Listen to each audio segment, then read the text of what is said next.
Hola amigos del canal, bienvenidos a otro video en dinámica del automóvil. A pesar de que los sistemas de seguridad del vehículo han aumentado en su eficiencia, no deja de ocurrir accidentes en las carreteras. Pero ¿te has preguntado por qué los vehículos llegan a volcarse?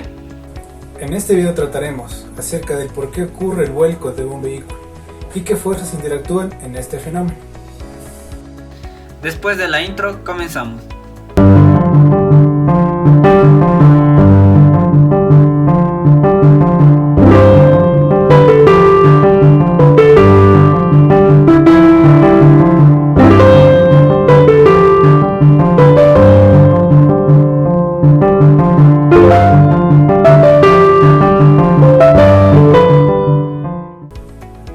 El vuelco es uno de los accidentes más severos para los ocupantes de un vehículo.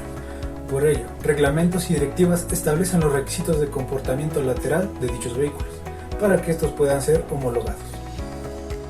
Un ejemplo es el ensayo de estabilidad lateral exigido por la homologación de autobuses y autocares R66 de la Directiva 2001/85/CE, donde se exige que los vehículos deben soportar una inclinación de 28 grados. Los vehículos pesados son especialmente sensibles al comportamiento lateral en curva debido a su elevada altura, mientras que los deportivos podrían tomar las curvas a mayor velocidad sin que suponga esto un riesgo de vuelco. La posibilidad que tiene un vehículo de sufrir un vuelco se mide con el límite de vuelco, que es la aceleración lateral a partir de la cual se inicia dicho proceso. Este parámetro depende del centro de balanceo, que es el punto donde pivotea el automóvil al tomar una curva, que a su vez depende de la rigidez vertical de la suspensión y de la rigidez proporcionada por las barras estabilizadoras. El par de vuelco es especialmente importante para poder investigar el vuelco del vehículo, cómo ocurre y cuál es el comportamiento en curva.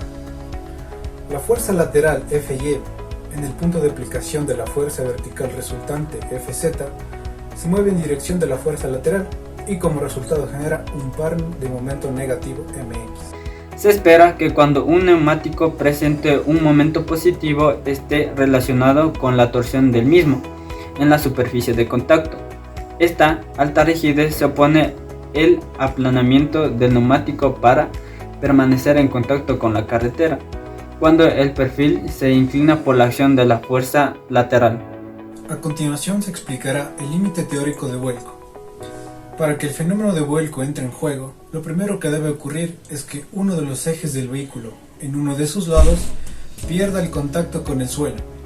Esto es debido a la excesiva fuerza centrífuga que produce en un giro, desviando así el peso a uno de sus lados. Aquí se introduce el término de transferencia de carga lateral R. Se trata de una transferencia de peso hacia la parte izquierda o derecha del vehículo dependiendo hacia dónde se esté produciendo el giro del vehículo. Gracias a los datos de fuerzas verticales que soporta cada rueda, se puede calcular el límite de vuelco del vehículo. Mediante la transferencia de la carga R se halla a partir de la siguiente ecuación. En dicha ecuación podemos ver que tenemos la suma de la fuerza en el eje Z del lado derecho, menos la suma de la fuerza en el eje Z del lado izquierdo. Todo esto dividido para la sumatoria de fuerzas en el eje Z. Si el resultado obtenido es mayor que 1 o menor que menos 1, quiere decir que todos los neumáticos, 1 para el lado derecho y menos 1 para el lado izquierdo, de un lado del vehículo han perdido el contacto con el suelo y por lo tanto el peso del camión se encuentra soportado por un solo lado de los ejes, por lo que el vuelco del vehículo es inminente. Por el contrario, si el resultado R es menor que 1, entonces el vehículo no habrá excedido el límite de vuelco y podrá seguir circulando con normalidad. En relación a lo descrito anteriormente, si R es mayor o igual que 1, pérdida de contacto del lado derecho del vehículo con el suelo. Si R es menor o igual que menos 1, pérdida de contacto del lado derecho del vehículo con el suelo. Si R es mayor que 1 y menor que menos 1, sin pérdida de contacto de ambos lados del vehículo. Para profundizar, se calcula cuál de los dos ejes ha dejado de tener contacto con el firme primero en uno de sus lados. Para esto se usa la ecuación de transferencia de carga, pero aplicada a cada eje por separado, quedando de la siguiente manera. Para el eje delantero utilizaremos la siguiente fórmula. Transferencia de carga frontal es igual a fuerza Z en el lado derecho menos fuerza Z en el lado izquierdo. Todo esto sobre las fuerzas frontales. Y para el eje trasero la siguiente fórmula. Transferencia de carga posterior es igual a la sumatoria de fuerzas en Z del lado derecho en entrada y en salida menos la sumatoria de fuerzas en Z del lado izquierdo en entrada y en salida. Todo esto sobre la sumatoria de fuerzas posteriores. Se aplica el mismo criterio que para la transferencia de carga total en el eje trasero. Si el eje trasero es mayor o igual que 1, pérdida de contacto del lado derecho del eje trasero con el suelo. Si el eje trasero es menor o igual que menos 1, pérdida de contacto del lado izquierdo del eje trasero con el suelo. Si el eje trasero es mayor que 1 y menor que menos 1, sin pérdida de contacto de un lado del eje trasero con el suelo. Para el eje delantero se aplican las mismas expresiones.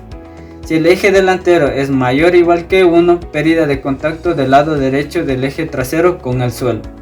Si el eje delantero es menor o igual que menos 1, pérdida de contacto del lado izquierdo del eje trasero con el suelo. Si el eje delantero es mayor que 1 y menor que menos 1, sin pérdida de contacto de un lado del eje trasero con el suelo. Gracias a estos cálculos y dependiendo de las diferentes situaciones en las que trabajemos, se puede saber en qué parte del diseño del vehículo centrarse para poder rectificar ya sea su centro de masas, distribución de pesos en los ejes, entre otros.